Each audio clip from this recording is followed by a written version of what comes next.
Current, electricity, धारा, वैद्युतिकी के बारे में। पिछले कुछ वीडियोस में अपन ने इलेक्ट्रोस्टैटिक्स के बारे में पढ़ा था और इलेक्ट्रोस्टैटिक्स में हमने स्टैटिक चार्ज के बारे में स्टडी करी थी। यहाँ पे हम पढ़ रहे हैं करंट, इलेक्ट्रिसिटी। तो जब हम चार्ज को मूव कराएंगे तो वहां पे इलेक्ट्रिक करंट उत्पन्न होती है, यानी कि विद्युत धारा उत्पन्न होती है, और इसी को अपन क्या कहते हैं, करंट, इलेक्ट्रिसिटी, धारा, वैद्युतिकी कहते हैं। यानी कि गतिमान आवेश जो है वो क्या करता है, गतिमान आवेश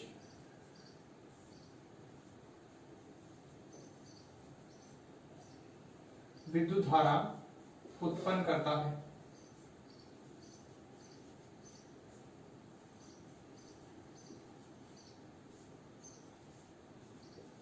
गतिमान आवेश विद्युत धारा उत्पन्न करता है, यानी कि गतिमान आवेश से क्या उत्पन्न होती है, विद्युत धारा। और इस चैप्टर में अपने को विद्युत धारा के बारे में पढ़ना है, ठीक है। तो हम सबसे पहले बात करें विद्युत धारा क्या होती है, यानी कि हम इसकी डेफिनेशन की बात करें, इसके मेजरमेंट की बात करें कि विद्युत धारा को हम किस तरीके से माप सकते हैं, ठीक है। इसकी मापने की इकाई क्या होती है, ये सब चीजों के बारे में अपन डिस्कस करेंगे। तो सबसे पहले अपन बात करते हैं इसके मेजरमेंट की, यानी कि इसके फॉर्मूले और इसकी डेफिनेशन की, ठीक है। तो इसके लिए हम मान लेते हैं कि हमारे पास में एक कोई इस तरीके से कंडक्टिंग वायर है, ठीक है, और इस कंडक्टिंग वायर में इस डायरेक्शन में जो है आवेश प्रवाहित हो रहा है, यानी कि चार्ज फ्लो इस डायरेक्शन में हो रहा है। तो हम ऐसा मान लें कि इस पॉइंट पे, यहाँ पे इस पॉइंट पे कोई अपन ने एक क्रॉस सेक्शन लिया और इस क्रॉस सेक्शन से t समय में q आवेश प्रवाहित होता है, ठीक है। हमने कोई एक कंडक्टिंग वायर लिया, चालक,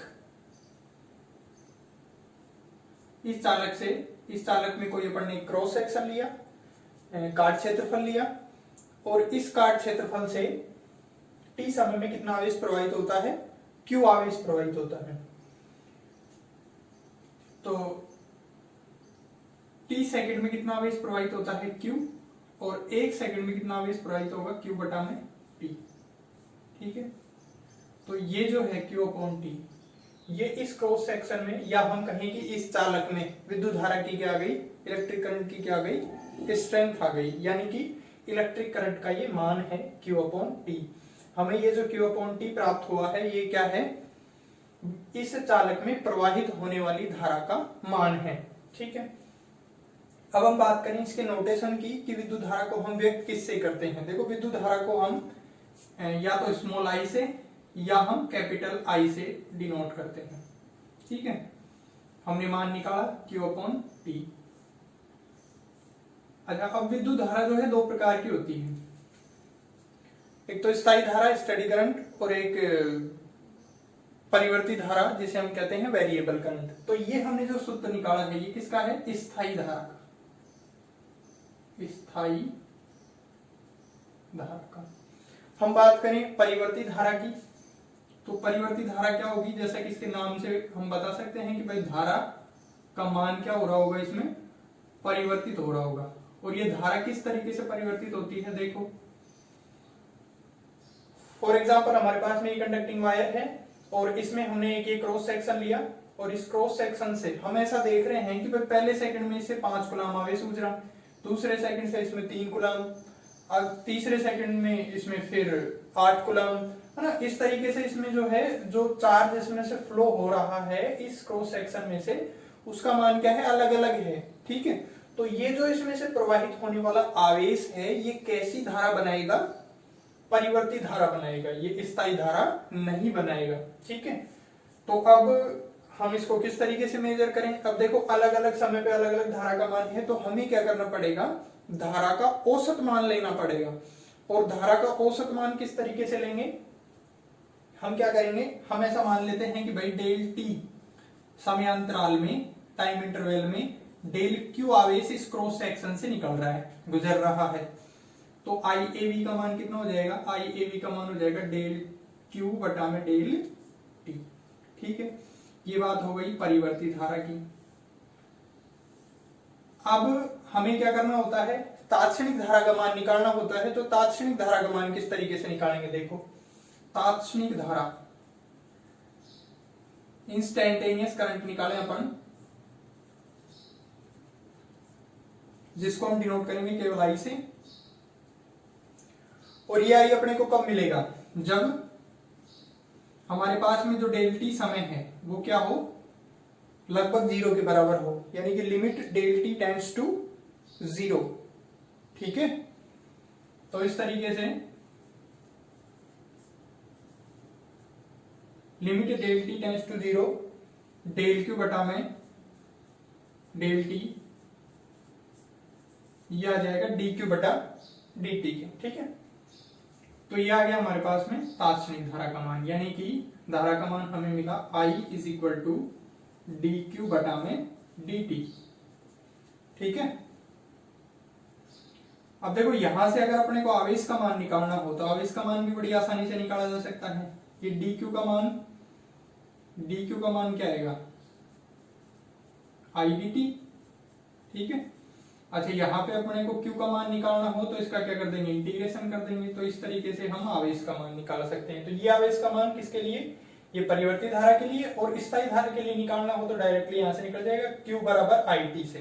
ठीक है, तो ये बात हो गई विद्युत धारा की फॉर्मूले की। अब देखो यहाँ से अपने को डेफिनेशन देनी है इसकी, एग्जैक्ट डेफिनेशन क्या होती है। देखो विद्युत धारा की डेफिनेशन, हमने सूत्र लिखा I बराबर Q अपॉन T।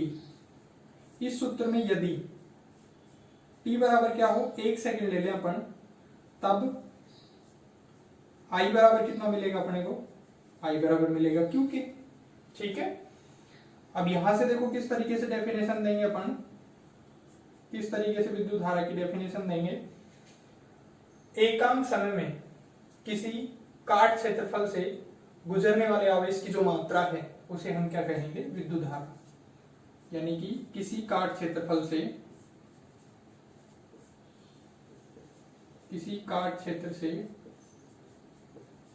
एकांक समय में गुजरने वाले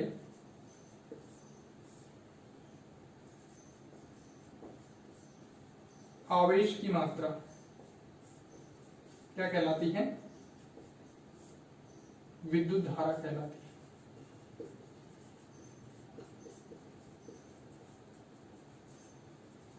विद्युत धारा कहलाती है। ठीक है, बात करें विद्युत धारा के मात्रक की। देखो मात्रक क्या होता है विद्युत धारा का, तो देखो आवेश का मात्रक होता है कूलाम और समय का मात्रक होता है सेकंड। तो विद्युत धारा का मात्रक हो गया कूलाम प्रति सेकंड। ठीक है, अब हमने 11th क्लास में मूल भौतिक राशियां पढ़ी थी और मूल भौतिक राशियों में विद्युत धारा भी थी, और वहां पे हमने इसका ऐसा ही मात्रक पढ़ा था, वो क्या था, एम्पियर। तो हम कूलाम प्रति सेकंड को क्या कहते हैं, एम्पियर। ठीक है, ओके। और इसके सीजीएस मात्रक की बात करें तो देखो सीजीएस मात्रक होता है इसका, सीजीएस मात्रक होता है इसका बायोट। इसको हम व्यक्त करते हैं किससे, बी आई से, और एम्पियर को लिखते हैं अपन किससे, ए से। ठीक है, इस बायोट को अपन इलेक्ट्रोमैग्नेटिक यूनिट एमयूटी कहते हैं, और हम इसको एम्पियर भी कहते हैं। ठीक है, अब देखो एम्पियर के छोटे मात्रक भी हो सकते हैं, जैसे कि micro ampere, milli ampere. Micro ampere को हमें अगर एम्पियर में चेंज करना हो तो 10⁻⁶, और मिली एम्पियर को हमें एम्पियर में चेंज करना हो तो 10⁻³ एम्पियर। ठीक है, तो ये बात हो गई विद्युत धारा के मात्रक की। अब देखो विद्युत धारा की अपन बात करें, और जैसे फॉर्मूले निकालना चाहें विद्युत धारा के तो किस तरीके से निकाल सकते हैं। फॉर एग्जांपल हमारे पास में एक कोई आवेश है Q, और वो इस तरीके से कोई एक R त्रिज्या के वृत्ताकार पथ में क्या कर रहा है, V रेखीय वेग V से क्या कर रहा है, गति कर रहा है, चक्कर लगा रहा है इस तरीके से। ठीक है, कोई Q आवेश है हमारे पास, कोई Q आवेश है जो R त्रिज्या के वृत्ताकार पथ में क्या कर रहा है, V वेग से गति कर रहा है, चक्कर लगा रहा है। तो ये क्या करेगा, विद्युत धारा उत्पन्न करेगा। और विद्युत धारा का मान क्या होगा भाई, इसका कोणीय वेग जो है वो कितना है, ओमेगा है। ठीक है, कोणीय वेग कितना है इसका, ओमेगा। ठीक है, तो विद्युत धारा I का मान कितना होगा, I बराबर Q बटा में T। यहाँ पे Q तो क्या है इसका आवेश और T क्या है, आवर्तकाल। आवर्तकाल T का मान देखें अपन तो T का मान होगा भाई 2 पाई R अपॉन V। समय बराबर दूरी बटा 4। ये दूरी कितनी है, इसकी परिधि 2 पाई R और इसका वेग कितना है, V। ठीक है, तो इस तरीके से ये T का मान जब हम इसमें रखेंगे तो I बराबर कितना आएगा, Q अपॉन 2 पाई R अपॉन V। V कहाँ चला जाएगा, ऊपर। तो ये विद्युत धारा का मान आ गया। इसके लिए जब आवेश कैसी गति कर रहा हो, घूर्णी गति कर रहा हो, रोटेशनल मोशन कर रहा हो, किसी वृत्ताकार पथ पे क्या कर रहा हो, चक्कर लगा रहा हो। ठीक है, अब यहां से देखें अपन तो देखो V बराबर क्या होता है, R ओमेगा के। ये V बराबर R ओमेगा क्या है भाई, रेखीय वेग और कोणीय वेग में संबंध से, रेखीय वेग और कोणीय वेग में संबंध से हमने लिखा V बराबर R ओमेगा। तो यहाँ से R ओमेगा लिखेंगे, R से R कैंसिल हो जाएगा, हमारे पास में एक और I का मान आएगा और I बराबर क्या हो जाएगा भाई, ये R ओमेगा 2 पाई R, R से R कट गया, Q ओमेगा बटा में 2 पाई। तो इस तरीके से ये हमने विद्युत धारा का मान निकाला। जब कोई आवेश कैसी गति कर रहा है, घूर्णी गति, रोटेशनल मोशन कर रहा है, जिसका कोणीय वेग ओमेगा, आवेश Q और रेखीय वेग कितना है, V है। ठीक है, ओके। ये तो बात हो गई विद्युत धारा की डेफिनेशन, मात्रक और सूत्र की। ठीक है, अब विद्युत धारा की दिशा, विद्युत धारा की डायरेक्शन। तो विद्युत धारा की दिशा की अपन बात करें तो विद्युत धारा की दिशा हम जनरली धनावेश के प्रवाह की दिशा में मानते हैं, धनावेश के प्रवाह की दिशा।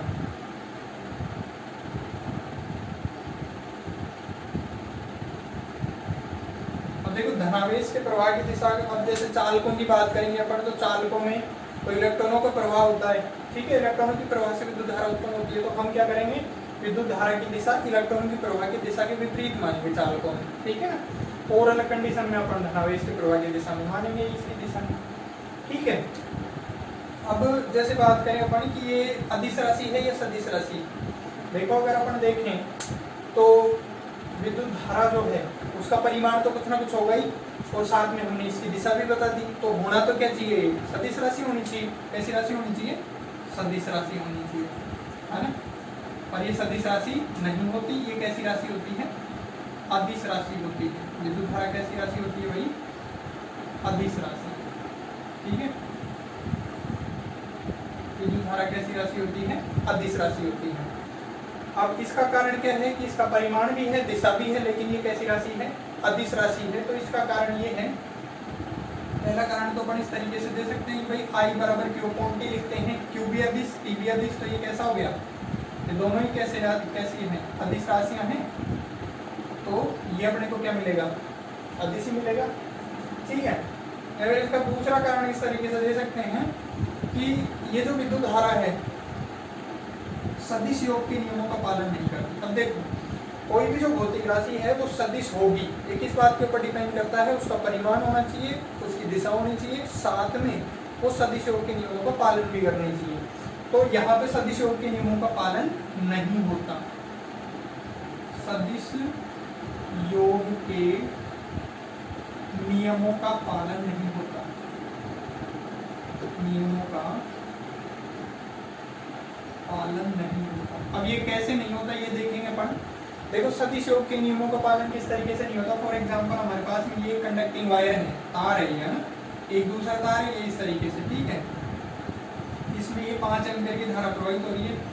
ठीक है, इसमें से ये 3 एम्पीयर की धारा प्रवाहित हो रही है। ये कोण मान लिया हमने θ1 है, तो इसमें से 2 एम्पीयर की धारा प्रवाहित हो रही है। ठीक इसी तरीके से अगर ये कोण ऐसे हो जाए मान लो, USA, ये थीटा इतना बड़ा हो गया, थीटा 2 मान लिया इसको, ठीक है। ये 5 एम्पियर, ये 3 एम्पियर और ये 2 एम्पियर। तो हम दोनों स्थितियों में देख रहे हैं, यहाँ से 5 एम्पियर की करंट जा रही है और ये दो तारों में, एक में 3 एम्पियर गई और एक में 2 एम्पियर। ठीक ऐसे ही ये 5 एम्पियर की करंट जा रही है, इस तार में 3 एम्पियर और इस तार में कितनी चली गई, 2 एम्पियर चली गई। तो ये जो धाराओं का बंटवारा है ये इस तरीके से, या फिर हम कहें कि इन दोनों धाराओं की रिजल्टेंट धारा है ना, इन दोनों धाराओं की रिजल्टेंट, इनकी जो रिजल्टेंट धारा है उसका मान किसके ऊपर डिपेंड नहीं करता, इस कोण के ऊपर, थीटा के ऊपर डिपेंड नहीं करता। तो ये विद्युत धारा कैसी राशि है, अदिश राशि है, ठीक है। अब हम बात करें कि ये जो विद्युत धारा है क्या चालक के अनुप्रस्थ काट क्षेत्रफल के ऊपर डिपेंड करती है, तो आंसर है नहीं करती। देखो जैसे फॉर एग्जांपल हमारे पास में ये चालक तार है, इस तरीके से ये मान लो ये मुड़ गया, इसका अनुप्रस्थ काट क्षेत्रफल कम हो गया, फिर ये ऐसे ये बढ़ गया इस तरीके से, ठीक है, फिर ये ऐसे मान लो, ठीक है। इसमें आई धारा प्रवाहित हो रही है, तो क्या यहाँ पे धारा का मान कम हो जाएगा, यहाँ पे बढ़ जाएगा, इस तरीके से नहीं होगा, ठीक है। होगा क्या, इसमें सेम धारा प्रवाहित होगी, है ना। तो धारा का जो मान है वो चालक के अनुप्रस्थ काट क्षेत्रफल के ऊपर डिपेंड नहीं करता। तो हम यहाँ पे लिख सकते हैं अनुप्रस्थ काट क्षेत्र पर निर्भर नहीं करता, ठीक है, ओके। अब देखो यहाँ पे अपन कह रहे हैं कि भाई कोई भी जो हमारे पास में काट क्षेत्र है उसमें से आवेश जब गुजरेगा तो क्या उत्पन्न होगी, विद्युत धारा उत्पन्न होगी, विद्युत धारा प्रवाहित होगी, ठीक है। तो अब ये आवेश जो है, आवेश किसके साथ होगा, किसी न किसी कण के ऊपर आवेश होगा, ठीक है। तो यानी कि कोई भी आवेशित कण होगा जो प्रवाहित होगा और उसी के कारण क्या होगी, विद्युत धारा उत्पन्न होगी। तो उस आवेशित कण को या उन आवेशित कणों को हम क्या कहते हैं, आवेश प्रवाहक, चार्ज आवेश प्रवाहक, चार्ज कैरियर्स, ठीक है। तो चार्ज कैरियर्स आवेश प्रवाहक की डेफिनेशन की बात करें तो ऐसे आवेशित कण जो किसी एक निश्चित दिशा में प्रवाहित होकर, ठीक है, किसी एक निश्चित दिशा में प्रवाहित होकर क्या करते हैं, विद्युत धारा उत्पन्न करते हैं, क्या कहलाते हैं, आवेश प्रवाहक। अब देखो अलग अलग सिचुएशन में ये आवेश प्रवाहक क्या होते हैं, अलग अलग होते हैं। जैसे फॉर एग्जांपल अपन चालकों की बात करें तो चालकों में आवेश प्रवाहक क्या होते हैं, मुक्त इलेक्ट्रॉन्स होते हैं। चालकों में आवेश प्रवाहक क्या होते हैं, मुक्त इलेक्ट्रॉन्स। अर्धचालकों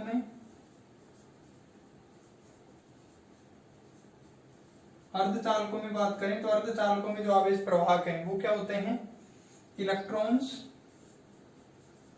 और होल्स, ठीक है। इसी तरीके से अपन बात करें जिसमें विद्युत अपघट्य विलयनों में,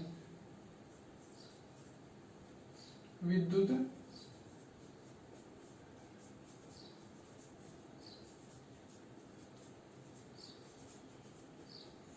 अपघट्य विलयनों में जो आवेश, जो विद्युत धारा प्रवाहित होती है वो किसके कारण होती है, धनायनों एवं ऋणायनों के कारण, ठीक है, धनायनों एवं ऋणायनों के कारण। तो अलग अलग स्थितियों में चालकों में मुक्त इलेक्ट्रॉनों के कारण, अर्धचालकों में इलेक्ट्रॉनों और होलों के कारण, और विद्युत अपघट्य विलयनों में धनायनों ऋणायनों के कारण विद्युत धारा प्रवाहित होती है। अब विद्युत धारा प्रवाहित होने के लिए क्या माध्यम की आवश्यकता है, तो आंसर है नहीं, विद्युत धारा निर्वात में भी प्रवाहित हो सकती है। और इसका अपने को एग्जाम्पल देखने को मिलता है टीवी की पिक्चर ट्यूब में, किसमें, पिक्चर ट्यूब में।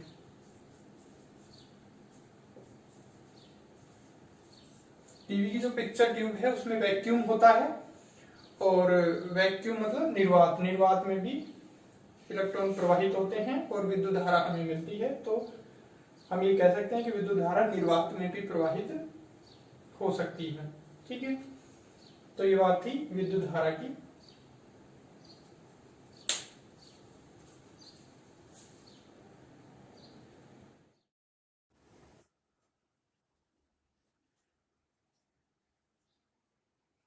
अब हम अगले टॉपिक की बात करते हैं, धारा घनत्व। देखो धारा घनत्व क्या होता है, एकांक अनुप्रस्थ काट क्षेत्रफल से गुजरने वाली धारा को हम क्या कहते हैं, धारा घनत्व कहते हैं। एकांक अनुप्रस्थ काट क्षेत्रफल से गुजरने वाली धारा को क्या कहते हैं, धारा घनत्व। तो ये फॉर एग्जांपल हमारे पास में धारा इस तरीके से प्रवाहित हो रही है और इस धारा के मार्ग में हमने कोई एक डेल एस अल्पांश क्षेत्रफल लिया और इसका जो क्षेत्रफल सदिश है यानी कि इस क्षेत्रफल पर अभिलंब जो है वो धारा की दिशा में ही है, ठीक है। और इससे हम ऐसा मान लें कितनी धारा प्रवाहित हो रही है, इसमें से कितनी धारा गुजर रही है, डेल आई। तो धारा घनत्व जे का मान कितना हो जाएगा, डेल आई बटा में डेल एस, ठीक है। जे का मान कितना हो जाएगा, डेल आई बटा में डेल एस। धारा घनत्व को हम किससे व्यक्त करते हैं, जे से व्यक्त करते हैं, ठीक है। ओके, अब अपन बात करें, ये तो हमने क्षेत्रफल जो लिया था, इसका क्षेत्रफल सदिश या इस क्षेत्रफल पर जो अभिलंब था वो धारा की दिशा में था। अगर हम ये जो क्षेत्रफल सदिश है, ये धारा की, इसका जो क्षेत्रफल सदिश अभिलंब है इस पर, ये धारा की दिशा में न लेकर इस तरीके से हमने कोई ले लिया और इस पर जो अभिलंब है, ठीक है, इस पर अभिलंब ये इस तरीके से हो गया और ये क्या है, धारा की दिशा है, ठीक है। तो इनके बीच में कोण कितना बन रहा है, ये थीटा कोण बन रहा है, ठीक है। तो हम क्या करेंगे, इसका ये डेल एस है तो हम इसका धारा की दिशा में घटक लेंगे और इसका धारा की दिशा में ये घटक होगा कितना, डेल एस कोस थीटा, ठीक है। तो इस तरीके से जे का मान कितना आएगा, डेल आई बटा में डेल एस कोस थीटा, ठीक है। ओके, तो देखो अपन बात करें यहां से डेल आई का मान निकालने की, तो डेल आई का मान कितना हो जाएगा, जे डेल एस कोस थीटा, ठीक है। ओके, अब ये जो धारा घनत्व है ये कैसी राशि है, अदिश राशि है या सदिश राशि है, तो हम कहेंगे कि कैसी राशि है, अदिश राशि है। ये बात अपने को कैसे पता चले कि अदिश राशि है, देखो यहाँ पे जे का जो मान है, इस कंडीशन में तो del I upon del S और इस कंडीशन में del I upon del S cos theta, बल्कि क्षेत्रफल हमारे पास में इस कंडीशन में भी डेल एस और इस कंडीशन में भी डेल एस है। चेंज क्या हुआ है यहाँ पे ये थीटा कोण चेंज हो गया, यानी कि विद्युत धारा की दिशा और इस पर जो अभिलंब है उसकी दिशा के बीच में जो कोण है उसके ऊपर ये धारा घनत्व तो डिपेंड करता है। इसका मतलब एक ऐसी राशि है, सदिश राशि है, ठीक है। तो विद्युत धारा धारा घनत्व तो कैसी राशि हो गई, सदिश राशि हो गई। अब यहाँ पे अपन बात करें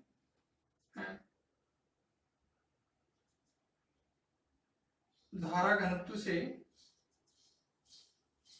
हम विद्युत धारा का इस तरीके से मान निकाल सकते हैं, ठीक है। अब देखो इसको और किस तरीके से लिखा जा सकता है, ये कैसी राशि बताई मैंने, सदिश राशि, क्षेत्रफल सदिश है तो इन दोनों का डॉट प्रोडक्ट करेंगे तो थीटा आ सकता है, यानी कि डेल आई का मान किसके बराबर आएगा, डेल आई का मान आएगा जे डॉट डीएस, ठीक है। अगर इसको अपन इंस्टेंटेनियस फॉर्म में लिखें, है ना, तात्क्षणिक मान लिखें, धारा का तात्क्षणिक मान डी आई और जो क्षेत्रफल है वो ds हो, तो j को हम लिख सकते हैं D I upon D S और यहां से डी आई का जो मान है वो कितना लिख सकते हैं, जे डी एस, ठीक है। और इसका हम इंटीग्रेशन करेंगे डी आई का तो हमें i मिल सकता है यहां से, ठीक है।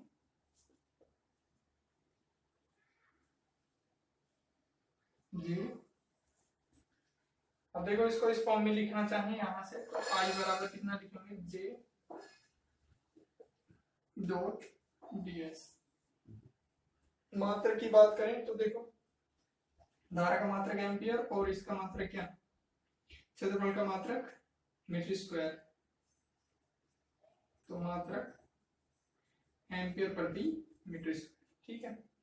अब यहाँ पे एक बात और, ये जो धारा घनत्व है ये किसके ऊपर डिपेंड करता है, ये चालक के अनुप्रस्थ काट क्षेत्रफल के ऊपर डिपेंड करता है। फॉर एग्जांपल हमारे पास में एक चालक है, इसमें आई धारा प्रवाहित हो रही है, अपन ने 3 अनुप्रस्थ काट क्षेत्रफल लिए, एक यहाँ ले लिया, 2 और एक यहाँ ले लिया, यानी कि फॉर एग्जांपल एक तो ये ले लिया, एक ये ले लिया और एक इन तीनों अनुप्रस्थ काट क्षेत्रफलों से धारा का मान जो है वो क्या होगा, इन तीनों अनुप्रस्थ काट क्षेत्रफलों से धारा का मान तो क्या होगा, सेम होगा। और यहाँ पे धारा घनत्व का मान क्या होगा, अलग अलग। इसमें पहले में, दूसरे में और तीसरे में, इन तीनों में धारा का मान क्या होगा, अलग अलग। ठीक है, तो इसका मतलब क्या हुआ, धारा घनत्व जो है वो अनुप्रस्थ काट क्षेत्रफलों के ऊपर डिपेंड करता है। ये क्षेत्रफल कितना इसके ऊपर डिपेंड करेगा, देखो इसका मान कम है तो ये ज्यादा होगा, इसका मान ज्यादा है तो इसका मान क्या होगा, कम होगा, क्योंकि धारा क्या है, कांस्टेंट। ठीक है, तो ये बात थी किसकी, धारा घनत्व की।